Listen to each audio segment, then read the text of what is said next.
Good morning. Thank you for being with us on THV 11, streaming on THV 11 Plus. I'm Karen Fuller. I'm Hayden Balgavy. Happy Wednesday morning, everybody. Meteorologist Tracy Bean breaking down your forecast as we get you ready for your hump day today. Yeah, it's going to be a good one, too. We have, of course, making our way through with this just intense humidity that we've had, and if you've been sweating yourself to death, but we are going to see a little bit of relief today. So maybe head out for a patio dinner, patio lunch. It'll be a great one. Look at this sunrise. Just officially hit sunrise at 5:56, so it just happened again.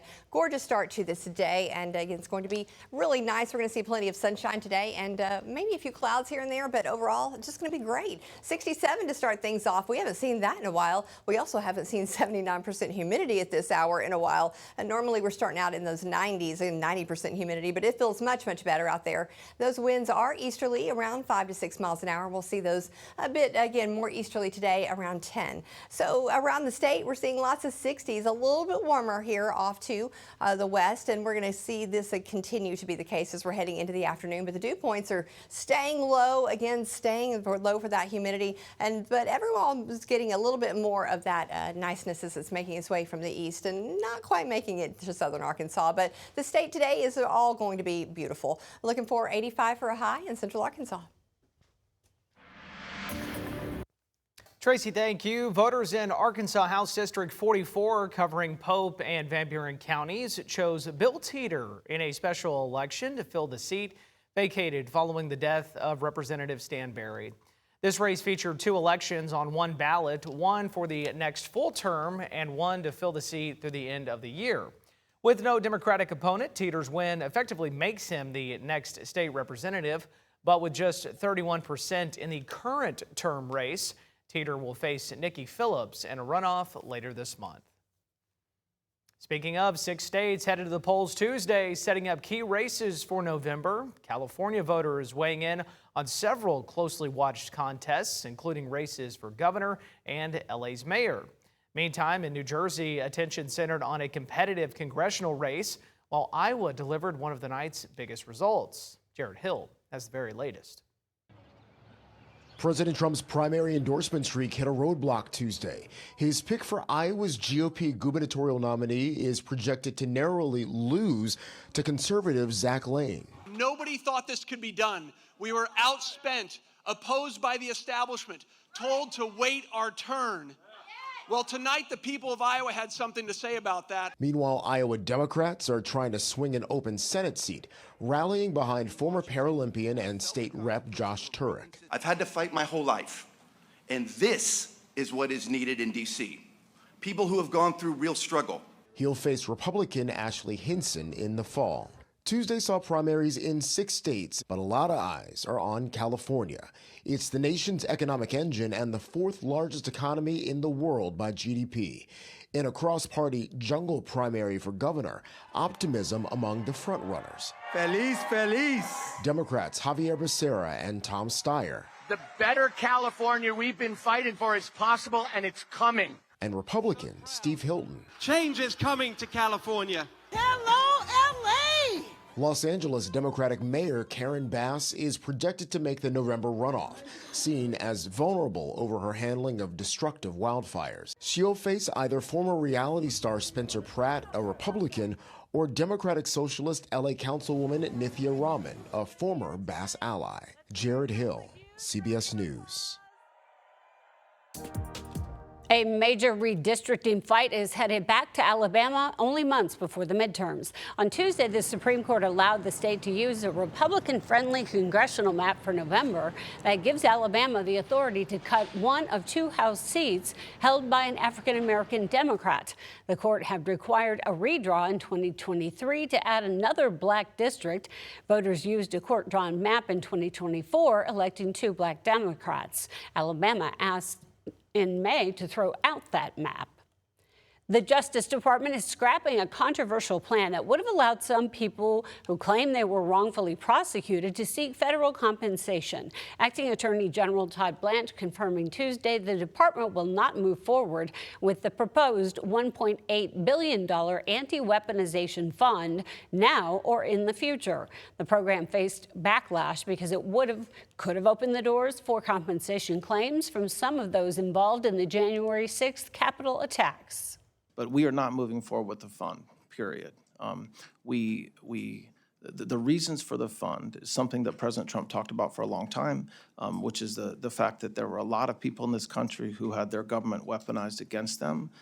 The reasons for the fund, I think, remain as important as they were before, but we are not moving forward with the fund. Meantime, President Trump has tapped Federal Housing Finance Agency Director Bill Pulte to replace Tulsi Gabbard as Director of National Intelligence. The selection is already drawing questions from lawmakers on both sides of the aisle.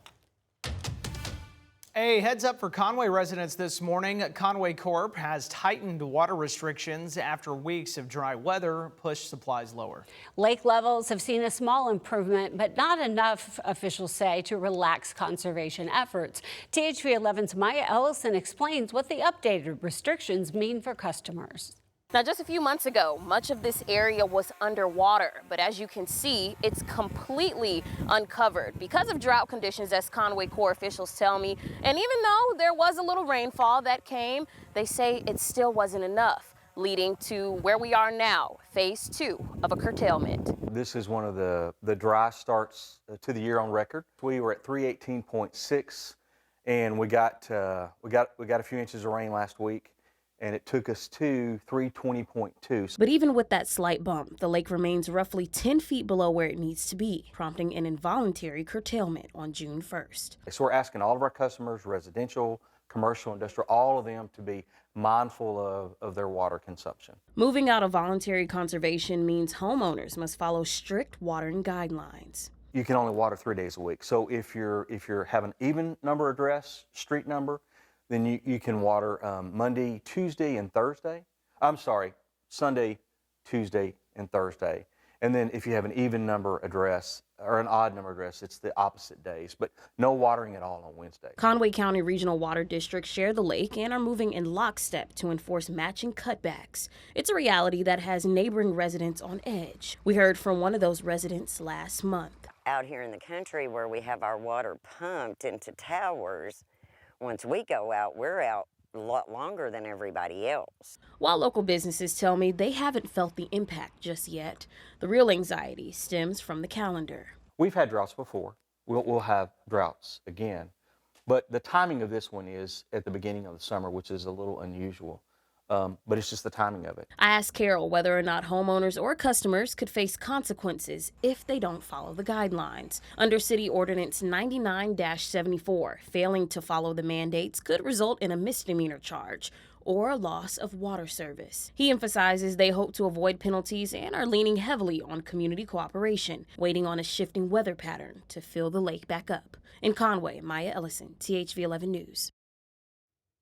Carol says the utility has been planning for months in case dry conditions continue. For a full breakdown of the updated restrictions and conservation guidelines, visit thv11.com. Baptist Health is cutting another 70 jobs at its Fort Smith Hospital, adding to a series of workforce reductions announced this year. Hospital leaders say the latest cuts are tied to lower patient volumes and overlapping positions. Officials haven't said yet which departments are affected or when the layoffs will take effect.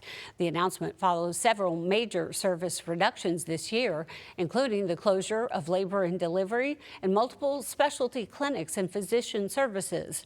Baptist Health says the latest staffing changes will not affect patient care and that impacted employees will receive severance and job placement assistance. A new report highlights a healthcare challenge impacting families here in Arkansas. Researchers at Georgetown University found the number of uninsured children under age 6 is rising nationwide, with Arkansas ranking among the states with the highest uninsured rates for young children. The report says Arkansas's uninsured rate for children under 6 surged to 7.6% in 2024, while an estimated 220,000 more babies, toddlers, and preschoolers nationwide were uninsured compared to 2 years earlier. All right, let's talk to meteorologist Tracy Bean on the forecast on this Wednesday. Tracy. It's going to be a gorgeous day. We are looking at mostly sunny skies today and looking for a few more clouds this afternoon and a little bit more for your Thursday. But today, low humidity, easterly wind around 10 miles per hour, keeping things feeling fantastic out there all day long. Now, tomorrow we are going to see some storms develop to our south, and they're going to make their way north, and just a very light rain shower expected here in central Arkansas around that 7 to 8 o'clock time frame. Again, very, very light. All that activity will stay a bit more to the west, and as it begins to move north, it'll run into that dry air and begin to dissipate a little bit more. But we'll talk more about your weekend forecast. It includes a little rain coming up.